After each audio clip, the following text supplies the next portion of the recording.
And we are live with another episode of Comic Talk. It's that show brought to you by The Keeg where we talk about this week's new comic book releases, whether they're DC, whether they're Marvel, whether they're Indie, Image, Boom Studios, whatever. They all come out on Wednesday, and we have 24 hours to read what we can when they come out on every Wednesday and then talk about it on Thursday night. I'm your host, Dimithri Perera, and today we got one awesome guest. We got Ambrosha, aka Comics and Cupcakes. Ambrosia, how's it going? Hi, I'm well. How are you? I'm doing good. For those of you who are out there watching us live, you're watching us on twitch.tv/The Keeg Show or youtube.com/The Keeg Show, or you're listening to the podcast wherever you get your podcasts from any of the major podcast platforms. We are there. Let us know you're out there. Like, comment, subscribe, follow, shout us out, hop in the chat, do what you need to do. Because we like knowing that you guys are out there. Let us know what you guys are reading, what you guys are looking forward to.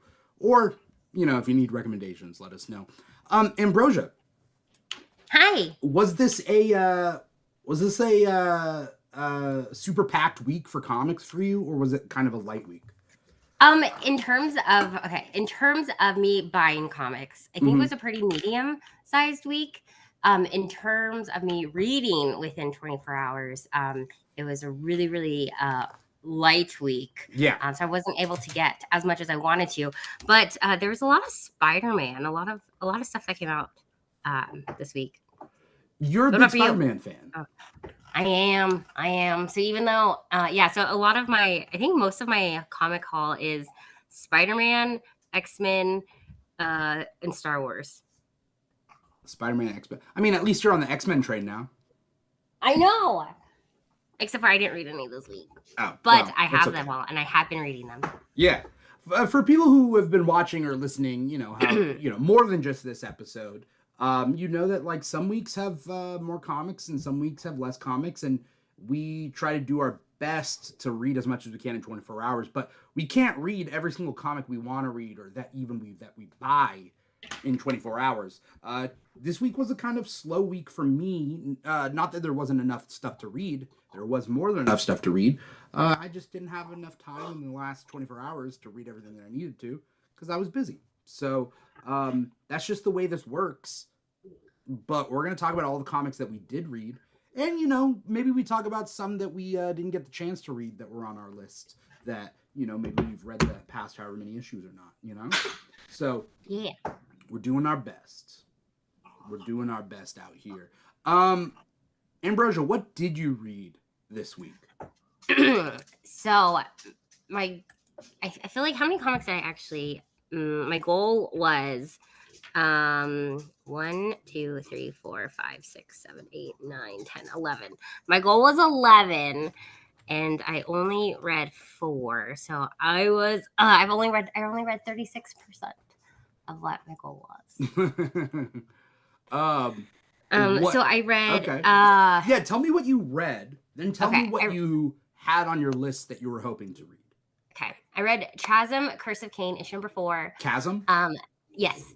The Spider-Gwen Ghost Spider, issue number 7. Spider-Man Reign 2, issue number 4. Predator versus Black Panther, issue number 4. So I read those ones. My goal was to read Exceptional X-Men, issue number 3. Miles Morales, Storm, issue number 2. Ultimate Spider-Man, issue number 11. Walking Dead, Deluxe 101. And Venom War, It's Jeff, issue number 1. Are those like doggy feet that I hear in the background? Yes, I was hoping you couldn't pick that up. But yes, you'll hear the little piddle paddle of some cute little Frenchies. On this show, we do pick up everything, unless you... Okay. Your click-clack of your keyboards and everything. Oh, really? Of Totos? Yeah. Oh my god. Of Totos? I like that. We get everything. So, but it is what it is. It immerses everybody in the experience that is Comic Talk. So, the dogs and all. Yeah. Let's see. I'll tell you what I read, and then I'll tell you what I was hoping to read, but I didn't get the chance to. So I did read Ultimate Spider-Man 11, Batman Superman World's Finest 33, Wonder Woman 15, Titans 17, Wolverine 3, Exceptional X-Men 3. I read half of Batman and Robin Year 1, number 2. I also read Storm number 2. I read Dark Knights of Steel All Winter number 5. And that may... No. I read the Rocket Fellers number 1 from Image Comics. And I read... I'm going through my list. Jupiter's Legacy Finale number 2 from Dark Horse Comics. And that's what I read this week. Now, what did I want to read? What extra things did I want to read? What was on my list? Action Comics 1076, Miles Morales, Spider-Man 26, Daredevil 15, Phoenix number 5. That was on my list too. The Question All Along the Watchtower number 1. I wanted to read that. I love the art in Spider-Gwen, but I haven't been reading it. So I don't think this week would have been my week for it. The Power Fantasy number 4, Scarlet Witch number 6. Those are also ones that I wish I read. Sentinels number 2. It was a busy week this week. Avengers Assembled number 3. Again, these are just all on my list of things that I had wished to read but didn't get the chance. Milestone Universe, The Shadow Cabinet number 1, which is from DC Comics, from the Milestone Universe imprint. Vicarious number 2 I wanted to read. Prodigy Slaves of Mars number 4. I Lie Popeye number 3. But I just didn't get the chance to. There's a lot of good comics that came out this week, you know? I was going to say, that was a good list. I mean, those are ones that I wanted to read. I didn't get the chance. No, but that's still a good list. Yeah. Because I read you were able to, right? Yeah. You were able to read some stuff that was on my list that I wasn't able to, so I'm excited to hear some things that you have to say. Yeah, I mean, we overlap as long as they're not symbiote stuff. This is true. Yeah. I want to know, out of the things that you did read, I want to know what your pick of the week is. And I'm very curious why. Okay. I'm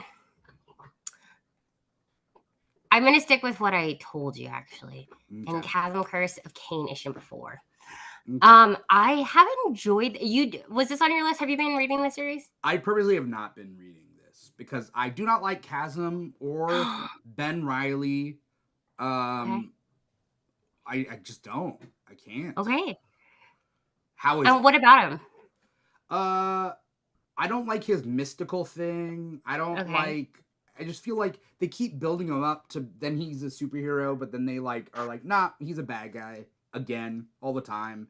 Like, I have yet to figure out, why should I care? No, that makes sense. I get that 100%.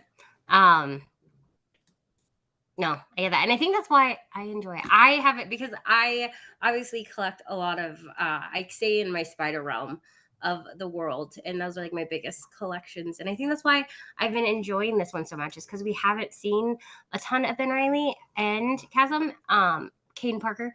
And the things that we have recently, I've really been annoyed with Ben Reilly. Which it's not hard to do. It's Ben Reilly. So I get Ben Reilly isn't my favorite, but I really like this dynamic because we have Hallows Eve and Ben Reilly and Kane Parker together. And we haven't seen them in anything together. I don't know. This is just very different than what our typical Spider-Man comics are.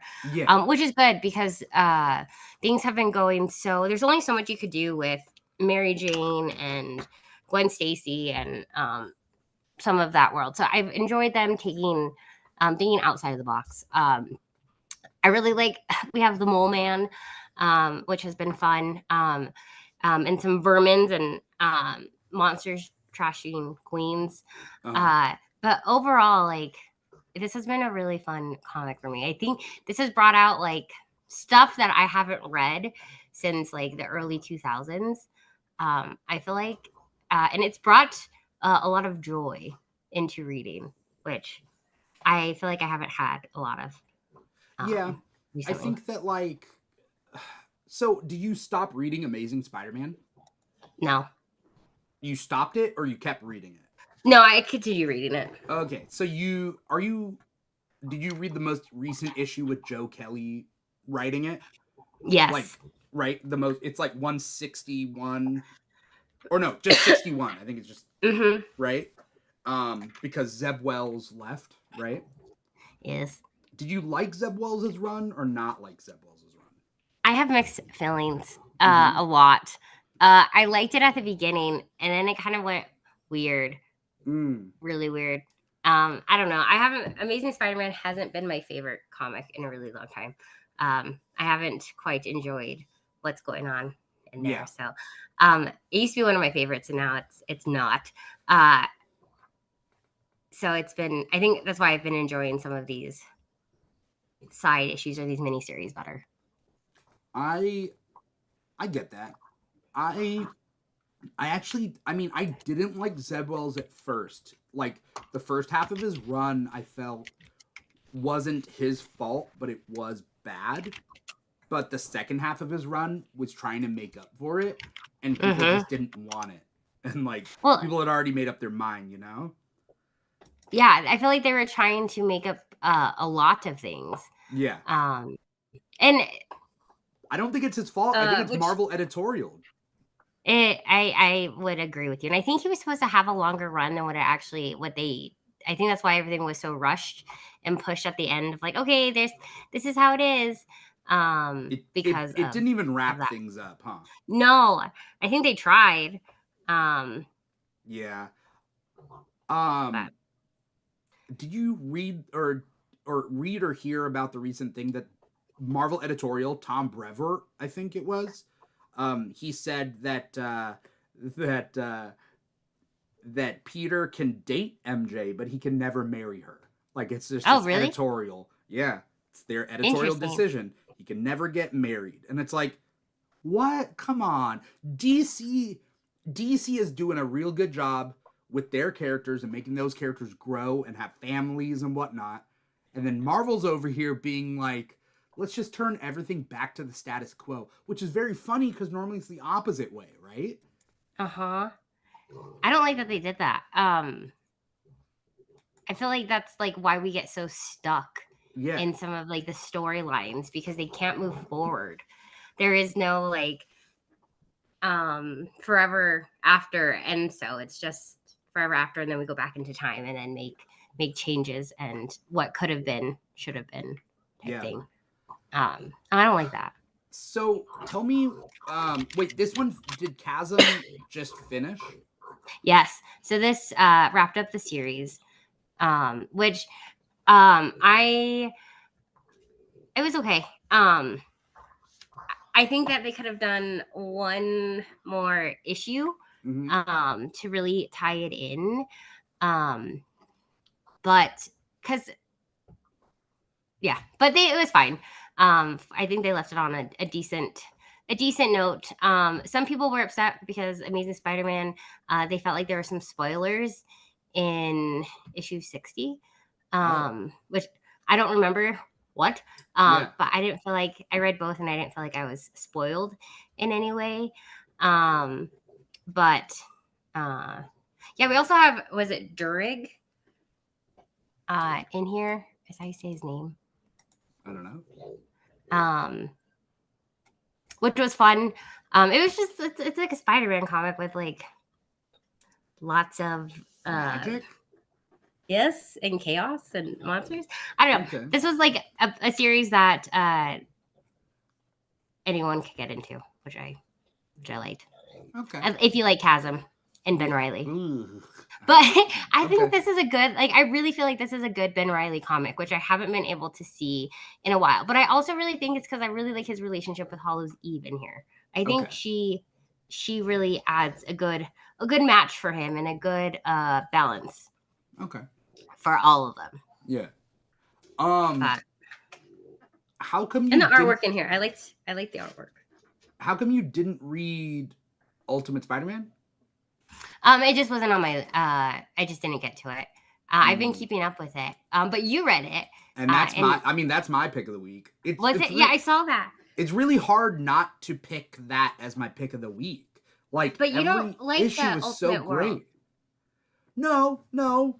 I mean, first thing, maybe it's been a while since we've talked about it last. So, Ultimate Spider-Man is my 10 out of 10 Ultimate Marvel series, right? Okay. So out of the four books, it's Ultimate Spider-Man. It's consistently a 10 out of 10. Um, I'll give you my starting ratings and then what it is Okay. now. So Spider-Man 10 out of 10, still 10 out of 10. Then Okay. my second favorite was Black Panther.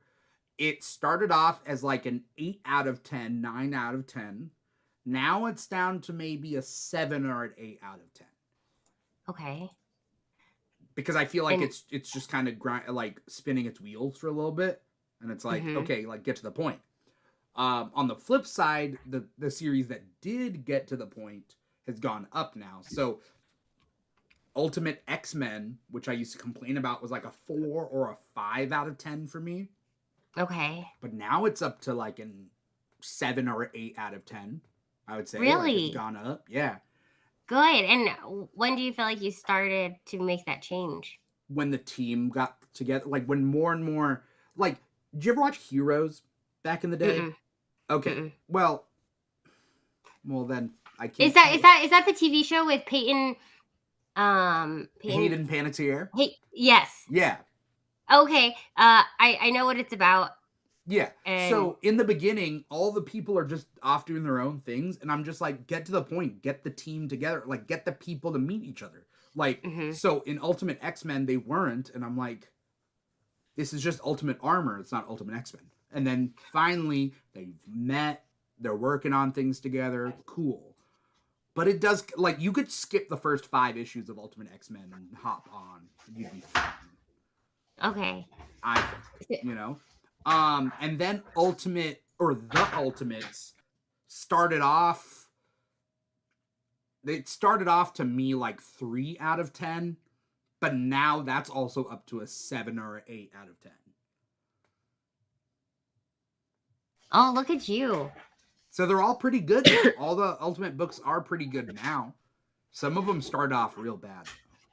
No, that's good. I've been enjoying the Ultimate one. But what made Ultimate Spider-Man your pick of the week this week?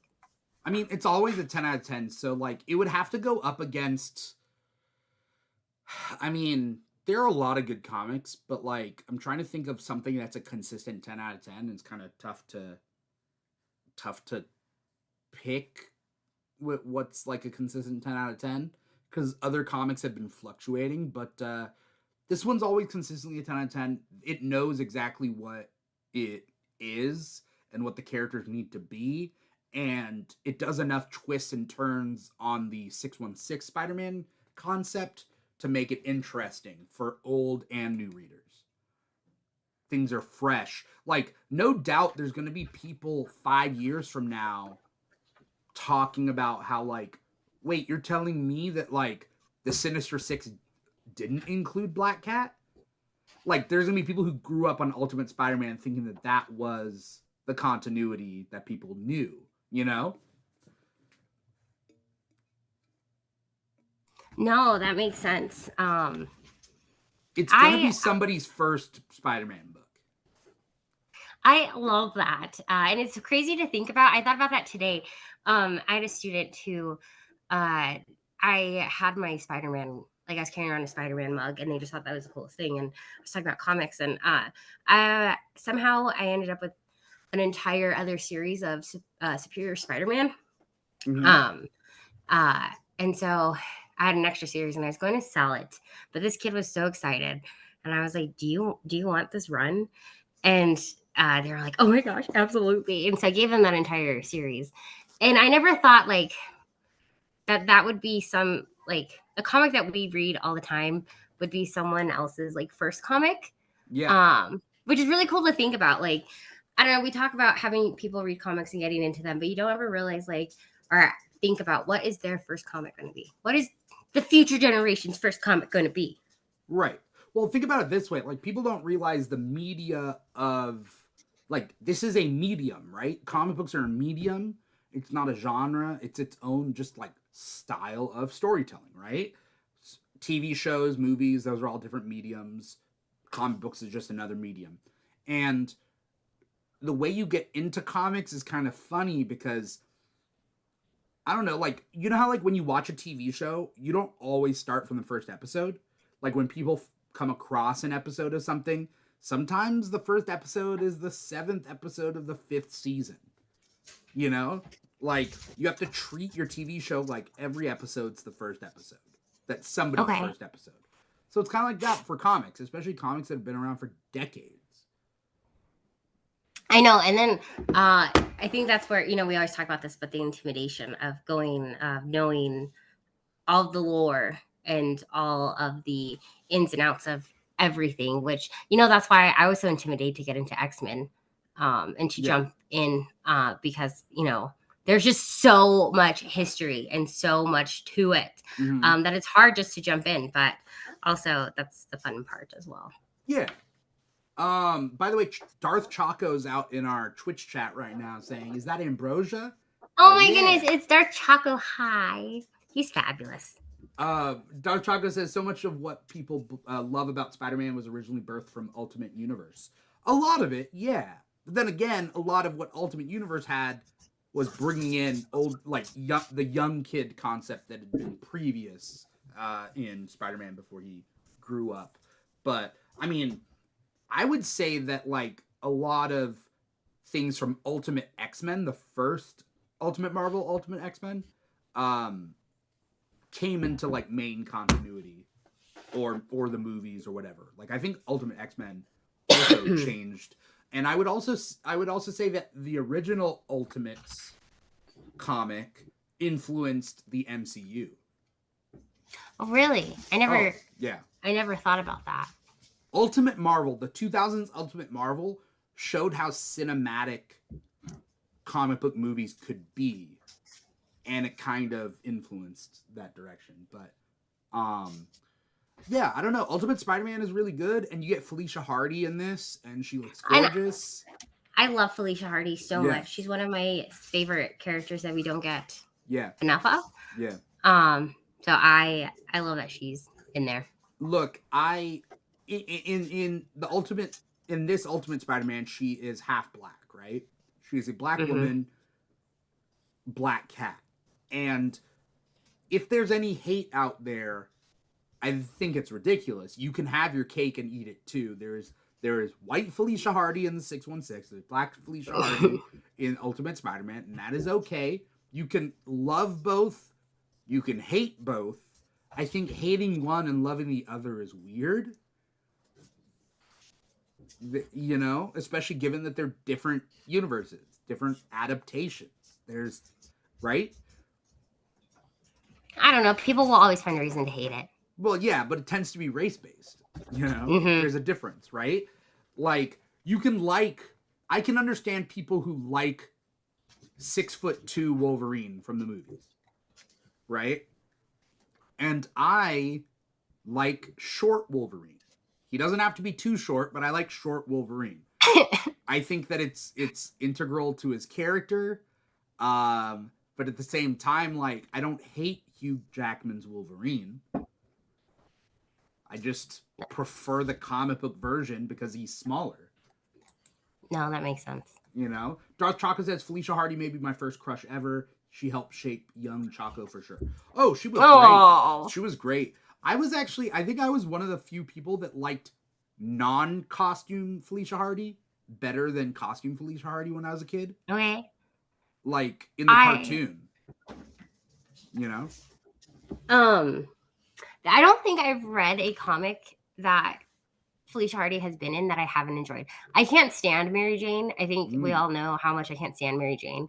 But I enjoy Mary Jane when she's paired up with Felicia Hardy. Like, they had that whole mini-series together. Yeah. And what was Mary Jane's little, like, alter ego? Jackpot? Yes. Yeah. And I enjoyed that quite a bit. And I can't stand Mary Jane. But I really think, like, Black Cat, like, really balances out. Not that, maybe a little pun in there. I don't know. A lot of the characters that she works with. Like, yeah, Felicia Hardy's by far one of my favorite Spider-Man characters. I like Mary Jane. I do think that Marvel, by choosing they're essentially like sabotaging Mary Jane as a character. Good. I don't know, because like, okay, I'm gonna compare her to Lois Lane, because I think Okay. Lois, if DC Comics did a Lois Lane investigative reporter comic book, I would eat that up. Oh, 100%. I don't need Superman in it for her to have her own, because I know who Lois is as a character, right? Mm-hmm. But that being said, Lois as a character, great, and she's married to Superman. We know where she is, where she's been, where she's going. MJ, it's like we don't know all these things about her. So like having an MJ solo series would be boring because It would be Marvel doesn't want her to grow. I think they're good. shooting her in the foot. Which I'm okay with. I don't, and I hate saying this. I love everyone except for Mary Jane. She's just like one of my least favorite characters. She's just so bland and she doesn't have to be bland. No. Do you think Lois Lane is bland? No, she has a cool job. Like, no, I don't think Lois Lane is bland at all. I like Lois Lane. If any, I like Lois Lane more than I like Superman. Oh. And I would 100% buy a Lois Lane comic book, even when there isn't Superman involved in there. I think her character is great. But what's interesting about Mary Jane is that they kind of moved Gwen Stacy out of the way for Mary Jane because they felt that Mary Jane or Gwen Stacy was bland and kind of boring, but Mary Jane was like the cool, hip, party, wild animal. Mm-hmm. And now she kind of has just been stagnant. Yeah. I'm kind of okay with that. I think that there's but again, it goes back to if they did more character development and let her and Peter get married and grow and actually like. Well, I mean, Ultimate Spider-Man has this, right? Yes, this is true. In this issue, Mary Jane, Mary Jane throughout this whole series has been amazing, you know? So I'm not going to complain about Mary Jane and Ultimate Spider-Man. I think she's been great, but that's why, because she's married, she has a family. She doesn't need to be married and have a family to be worthwhile as a woman. That's not what I'm saying. But what I am saying is that, like, her as a character, what is the point? Why should I care? Where is she going? Right? Like, all these characters, where are they going? I don't mean 5 years, 10 years from now, but like, or I don't mean necessarily like not knowing where they're going to be next week or next month when I read their issues. But like, generally speaking, like, I know what Peter wants. Right? Like, what does Peter want? Peter wants his family life to be stable. Like in Ultimate Spider-Man, right? He wants justice, right? He wants bad guys to stop. It's pretty easy. But he also wants to, like, make sure that his family is protected, make sure they're safe. And in this specific, like, Ultimate Spider-Man, like, he wants to live up to his potential. Yeah. Which I personally, like, I get. Like, it's very ADHD kid. You know? I mean, that's Peter. No, 100%. And that's why I love Peter. That's why he's my favorite. Yeah. But what else did you read? I read, going back into Spider-Man. Okay, so I read a lot of Spider-Man this week. Okay. I know. Spider-Man 2, Reign, or Spider-Man Reign 2. Ugh. How is I that? know. It's just how you said it. Terrible. We're finally at the last issue, and they didn't need to make the series. I never not recommend comics. But if you enjoyed Spider-Man Reign, like the OG version, don't read. Did you like the OG version? No. But I mean, it wasn't my favorite, but it wasn't like terrible. But this one is terrible. I mean, I'm disappointed in the whole thing. Did you read Spider-Man Reign? No, I could not. I didn't like the first at all. And then I read the first issue of this one, and I could not believe my eyes. That No. what was the point of this getting made? There was no point, and I think that's what was really frustrating. Is like the last issue was the best issue out of all of it, and I think it's because it ended, and we finally got some conclusions. But then you get to the conclusion, and you're like, why? What was this? I mean, the end is Spider-Man facing off with Norman, and I don't know. You just see a darker side of heroism, and I don't know. You just see Peter Parker between hero and villain, and you see that complex. And I'm so glad that it was over. But the ending did leave that door open for like future stories, which I don't know how I feel about that. I would much rather have it just been like just close done. it. Yes. So if they are going to make a Spider-Man Reign 3, I don't think I would buy it. Yeah. I say that now, but I probably will because I buy all the Spider-Mans. But I was yes. But yeah, no, I do not recommend this. This is not the best book. And even back in because when did Reign 1 came out in the like 20 years ago? 2006. Yeah, 2006. I'm still surprised that this got. I think they were looking for something different. Because there are a lot of Spider-Man titles right now, but this wasn't the Reign. It wasn't the way to go. Yeah. So that was not my pick of the week. That was my least pick of the week. Okay. Your waste of time. Wait, was it a waste of time? Like you wish you never picked it up? No, because the last issue was the better than all the other issues. But I am mad that because my time was a little limited, that I chose to read. I shouldn't have chose to read that one for today because I would have rather talked about another comic, and I knew I was going to be disappointed. But it's fine. It's the finale. It's over. Thank goodness, and hopefully, is it Car Andrews, writer? I don't know, maybe. I don't know what else he writes, but I hope this is the last Spider-Man Reigns. Hopefully. Do you have a least pick of the week? That I feel like no, because I picked and chose which ones that I was good. Like I didn't want to waste my time on something like shitty and just kind of well, good call, because I did the complete opposite. I mean, if I was gonna say like which one was my least favorite that I read this week, it would probably be Jupiter's Legacy finale number 2. Like I could have waited on it. So this is like the 4th series that takes place in the Jupiter's Legacy kind of universe that Mark Millar made, originally for Image Comics, but now it's at Dark Horse Comics. And it's finishing up, as you can tell, Jupiter's Legacy finale, right? And so you get some big reveals. So I don't know if you know, but like Jupiter's Legacy was made into a Netflix show for 1 season and then it got canceled. It was called Jupiter. Yeah, I think it was called Jupiter's Legacy, right?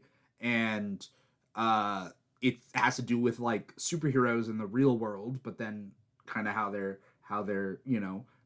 there's a Justice League and whatnot, essentially.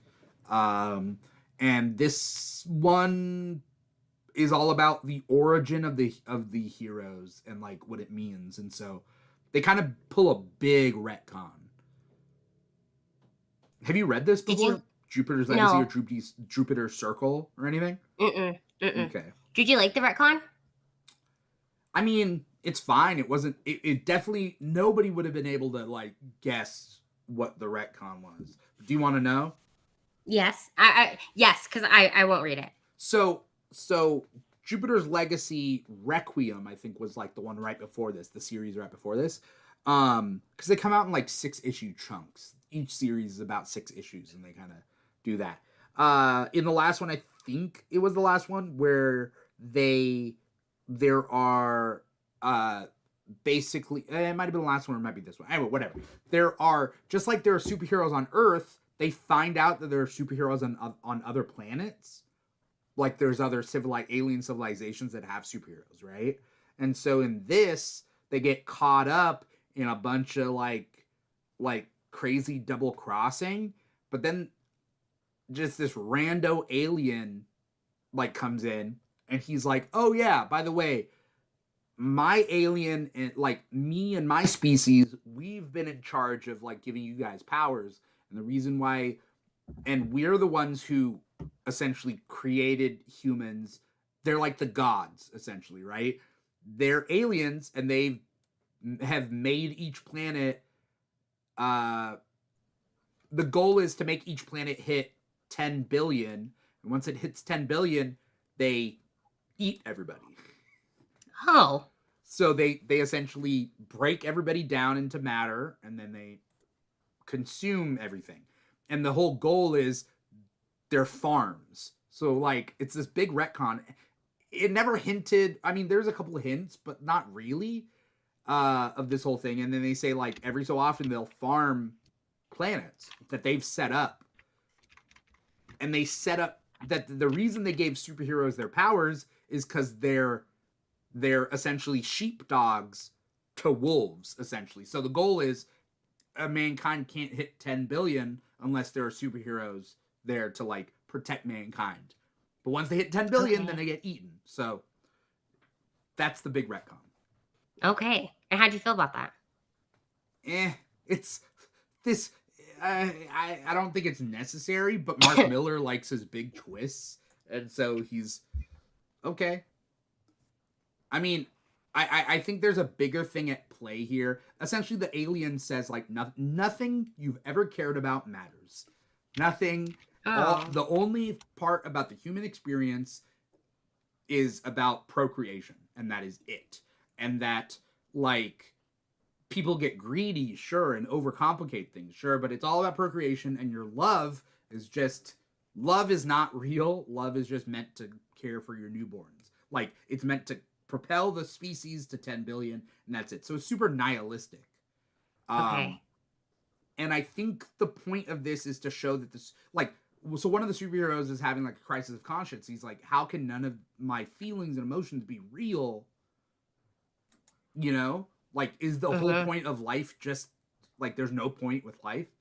Anyway, you know, so it's this whole thing, and I think they're gonna get over it and be like, nah, like we make it what we make it. But I also think Mark Miller could also end it being like, nah, it was all nothing. So we'll see.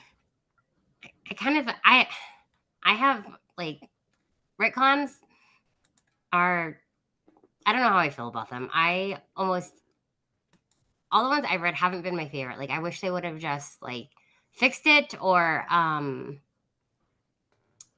something differently than just gone back and just kidding. It was all an illusion. Yeah. You didn't see that coming. No, because we know like you sat on it and you saw some time and you're like, I have this idea. Let's just take it away. I mean, some retcons are good. Everything in comics has been a retcon at some point. That's the thing. Yeah. Because you don't want what was started in issue 1 to be literally the blueprint for everything. Like none of these comics were none of them peaked at issue number 1. No, and you're absolutely right. And I think that's what like also the cool thing about comics is that nothing is forever. Right. In them. Right. Think about everyone's going to die. All of Superman's origin story came not in issue number 1. No, you're right. I didn't think about that. Darth Chaco wants to know what our favorite retcon is. He says best retcon is Apocalypse actually just testing the mutants for the future. I mean, we can say he's actually just testing the mutants for the future. That's what he says, but also he had other big plans across the way. It's like being like, yeah, you know, I beat up everybody, but like it was all a test to see who was strong enough to stand up to me. It's like, or you just like beat up a lot of people and like nobody could fight you. So I don't know. Retcons, my favorite retcon,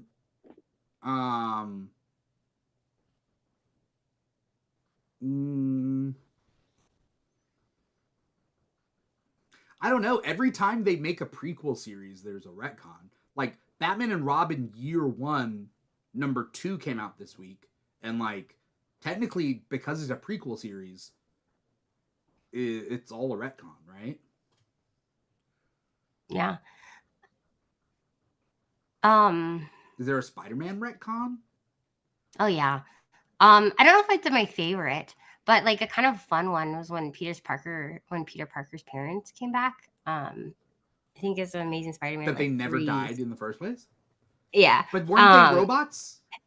Yeah. It was they were life model decoys. Yeah. And so I thought that one was fun. It was silly. But yeah, I thought that was because we don't have we don't really know that much about his parents. So I enjoyed that they were our little Venn bots. Yeah. Let's hit some of the other books that we read this week. Do you read Storm #2?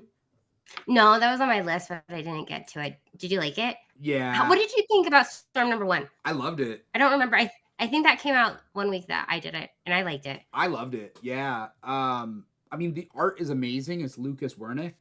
The art is amazing. The writing, I think it's trying to figure out what it is, but like in this issue, we find out that like Storm has radiation poisoning, and Storm is losing like hair or whatever. But like her costumes are so good. They look so good. Like Lucas Wernick is such a great costume designer. I mean, Lucas Wernick is a really good artist in general, but Lucas Wernick makes the best costumes. What other things does he do? He has like a big DeviantArt / Instagram. Like you can see all like these redesigns. But now Storm has like this white suit that she wears in this issue that's so good. And so I was afraid that I wouldn't be interested in Storm in like Storm is my favorite, but like I like her as in a team. Like I liked her in X-Men Red. I like her in all that stuff, but like I was surprised that I'm interested in where this is going. So okay. All right. No, good. Yeah, no, I enjoyed Storm. So I was excited to get on to the second one. Yeah. What else? Cool. Yeah. I'm excited to read that one. I read one that I did like was Spider-Gwen Ghost Spider issue #7. Okay. And this one has been fun because we have, again, I like characters we don't typically see. We have Black Tarantula in here, which I haven't read anything with him in a hot minute. Yeah. As well as Jessica Jones, which I feel like people either love Jessica Jones or can't stand her. I like Jessica Jones. And I don't know if it's because the TV show had anything to do with that, but I love Jessica Jones. I did too. I loved her in the comics, and I loved the TV show. Did you like the TV show? Yeah. Oh, I love the TV show. I didn't like season 2, but I do like seasons 1 and 3. Oh, which one was season 2? Because I don't think I like season 3, but I liked 1 and 2. Season 2 is the one with her mom, and I did not like that one. Season 3 is the one with the guy who has no powers, and he's trying to outsmart her. Oh, okay. That's been so long ago. I don't remember. Yeah. But I think again we see another in the Spider-Man world how we see the Spider-Man villains and the Spider hero dynamic, and I think we see that with Black Tarantula and Gwen. Again, I feel like there's only so much, not only so much, but there's taking Spider-Gwen into a different dynamic instead of what they have been doing with Peter Parker and Gwen, but really giving her her own storyline and her own universe outside of Peter, as well as like having Jessica Jones as her friend in that realm. So I've been really enjoying this comic. And did you read this one? No. But you went through it and you like the artwork? No, I mean I know the artwork and it looks really good. I don't think it's on my list of things to read right now. I'll probably read it in trade. I read the first issue. I think it was the first issue. that I read, but you know, it is what it is. And I feel like Spider-Gwen is either a hit or a miss in terms of comics. There are some that I've really enjoyed and some that I haven't. But this one has a really good storyline. So if you are a Spider-Gwen fan or a Ghost Spider fan, definitely give this one a go because this one was a good one. I'll hit a couple more that I read. The Rockefellers #1 from Image Comics. It's part of the Ghost Machine imprint and Family Odyssey sub imprint. So Ghost Machine imprint is just a line of comics from Ghost Machine. It has Jeff Johns spearheading it and some other creators. And underneath Ghost Machine, they have Hyde Street as a sub imprint. They have Family Odyssey as a sub imprint. They have the Unfallen. Is that what it's called? I don't know. They have a couple sub imprints. Anyway, the Rockefellers, very interesting premise. It's a family. It's like Phil of the Future. If Phil of the Future, you remember Phil of the Future from Disney Channel? Are you muted? Sorry, yeah, I muted myself. I was coughing, and so I couldn't figure out how to unmute myself. Phil the Future. Oh my gosh, I haven't heard that name in a hot second. So Phil of the Future is a family that comes back from the future to the present day, right? So this is kind of like that, except the family comes back because they're on the run from a bad guy. So a bad guy's chasing them. They get into the time machine. They come back to present day. So it's like witness protection in a way. And it's written by Peter J. Tomasi, I believe. If I'm remembering the name correctly, it's Tomasi. But it's really good. It was really good. Cool. And it's kind of a what cool... issue is that? #1. It just started. Oh wow. Yeah. So like... And what's up? What Image Comics. publisher is it? Image. Yeah. And so it's really good. I also would recommend for you, Ambrosia, Hyde Street. Ooh. Any of the Hyde Street comics. It's really creepy. And it's about like, I don't know. It's just like a horror style comic. Cool. Yeah. And that's their Image too? Yeah. I mean, it's all the Ghost Machine books. I think Red Coat is really fun also. I've been digging Red Coat. That's also from Ghost Machine. So Rockefellers, cool. I definitely wanted to touch on. Also, I read Titans #17. I don't know if you're reading Titans. I love the Teen Titans. I love the Titans. I love all the Titan adjacent books. This has the Titans versus Clock King, and the lineup of this Titans is Beast Boy, Nightwing, Raven, Arsenal, Cyborg, and Starfire, and Donna Troy. And like, it's a pretty stacked cast. And I am a fan. Good. Yeah, it was really good. I liked it. I think DC is firing on all cylinders when it comes to DC All In. No, that's awesome. Yeah. What else did you read? The last one I read was, and I read like 3/4 of it. Yeah. But Predator versus Black Panther. Okay. What was that? This is another series I have enjoyed. Surprisingly, I enjoy most Predator and Alien topics, and it's always fun to see like those two worlds collide. And so this one, I don't know if this is the last. I don't think this can't be the finale. I hope not. But we have a battle between Wakanda and the Predators. Yes. Yeah. The Yatja? Yes. Thank you. I mean, I say Yatja, but I don't know how it's... I don't think it's... Yeah, but it's close. And so a lot of this has to do with those... we have 2 battles in there, and lots of gore. Yeah. And... but I mean, you wouldn't be surprised. So I think that's what I like about the Predator and the Alien stuff, is that it's more gory than what you would see in a typical like Black Panther comic or Avengers. Because you're an edgelord. Yeah. Edgelord is like my favorite. I want a shirt that says Edgelord. I'll make it. Yeah. But overall, it's like really good. I feel like this could be a fun movie, but I mean, is it necessary? No, but it's written by Benjamin Piercy, I think, Yeah. and his writing is really good. It's like great storytelling.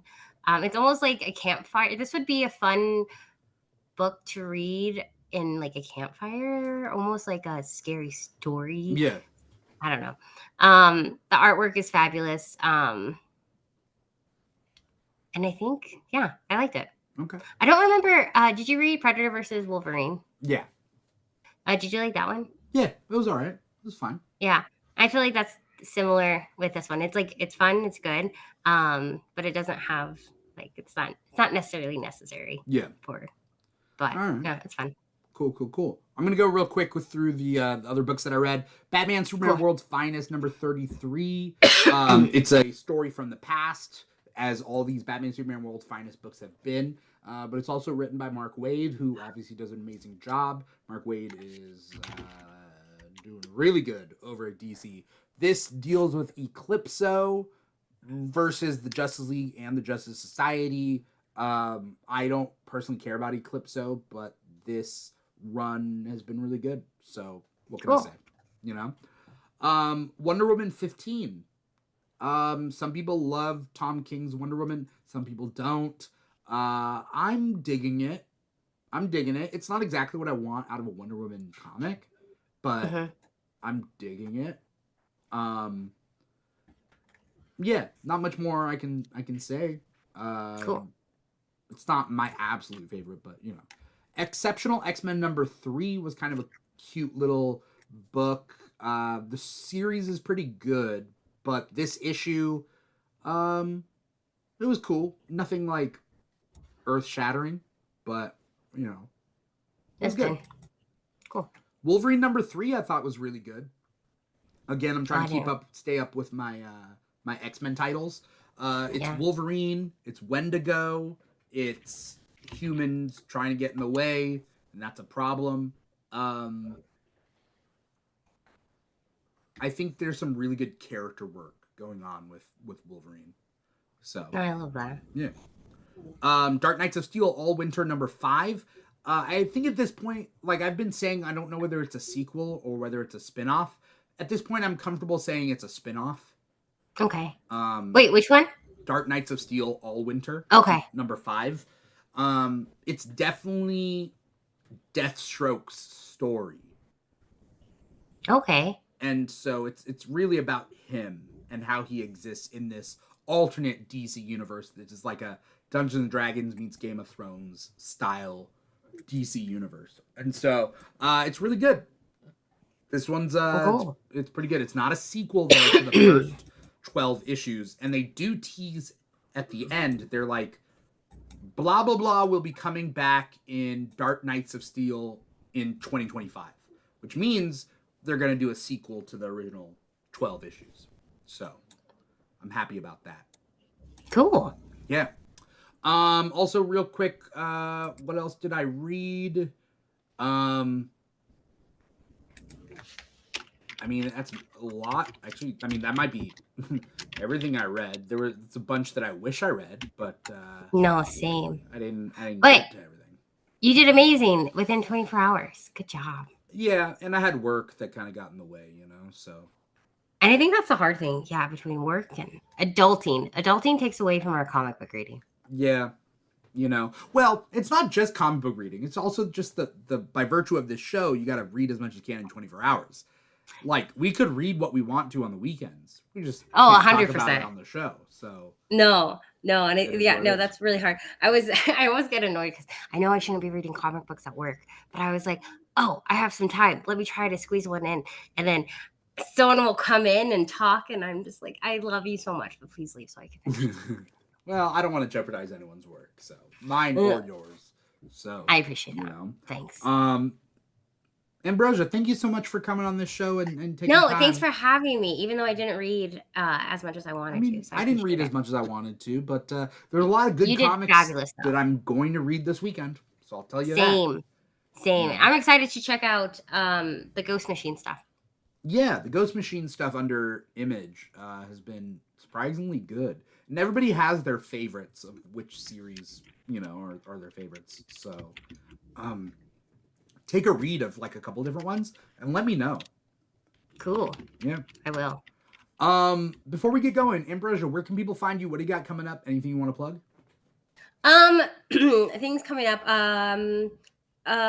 Just trying to get back into, just being consistent on TikTok and reading comics and building Legos. And yeah, so you can find me at Ambrosia_Linda on where am I at? I don't even know. Instagram. Ambrosia_Linda on Instagram, comics Yes, _and_ cupcakes on TikTok. Yes, but you really got me thinking, like, maybe I should just change my TikTok to Ambrosia_Linda, because I feel like I'm Ambrosia_Linda on everything except for that. I don't know. You don't want to just be comics and cupcakes on everything? I thought about that. Too. But I don't know. I don't know, man. I like synergy. Synergize. You know? Are you on Blue Sky? No, I was just going to ask you about that. Yeah. I see everyone's on Blue Sky, but I haven't yet. Do I need to be on Blue Sky? I'm on Threads now. So first things first, if you're on Twitter /X and you want to move to Blue Sky, there are ways. You download your data, you can upload your data into Blue Sky, and then you also gotta, if you want to, I'm not forcing anyone to, if you want to deactivate your X account, you have to do it in a certain way that allows them not to keep your data after you leave. So keep all those things in mind. That's amazing, because yeah, that was one thing why some people don't want to delete their X or Twitter, because we've had it since like 2006, 2007. Right. You know, but it is what it is. Mm-hmm. You know, times are changing. I really like what Blue Sky is talking about. How they're like, look, we don't own your data. When you bring your data to Blue Sky, you can have it for later. And if you want to go to another app after that, you can go to another app after that, and you take your data and you move it along. Like, I love that. Cool. You know, they said they're billionaire proof. So interesting. I like that. Interesting. But if you want to follow me, if anyone out there is watching us live, you're watching on twitch.tv/The Keeg Show, youtube.com/The Keeg Show, or maybe you're listening to the podcast wherever you get your podcast from, Apple Podcasts, Spotify, iHeartRadio, Audible, Amazon Music, SoundCloud, wherever. Follow us at The Keeg Show. Even though this is Comic Talk, it's just one of the many shows that we do on The Keeg. So if you want to follow The Keeg podcasts, follow us there. If you want to follow me individually, you can follow me at This Is Dimithri on social media, Instagram, let's just say. But if you want to follow The Keeg on Instagram or TikTok, those are two biggest ones. It's at The Keeg Show.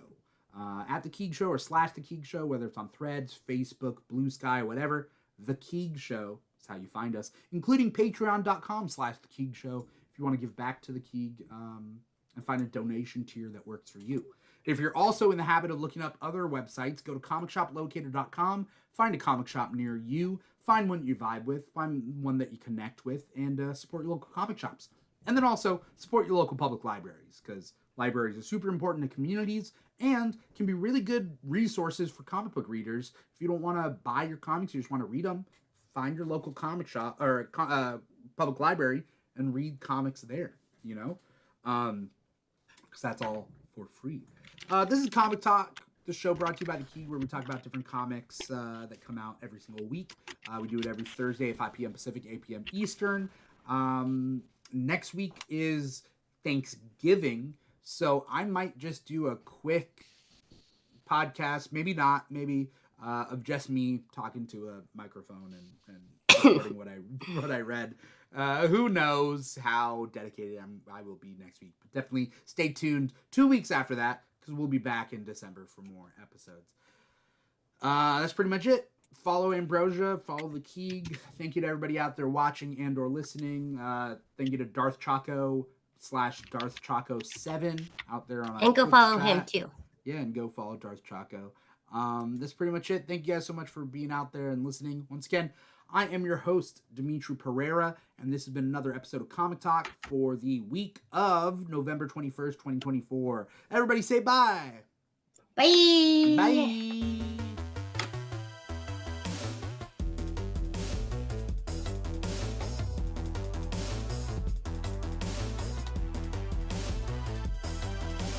THEKEEG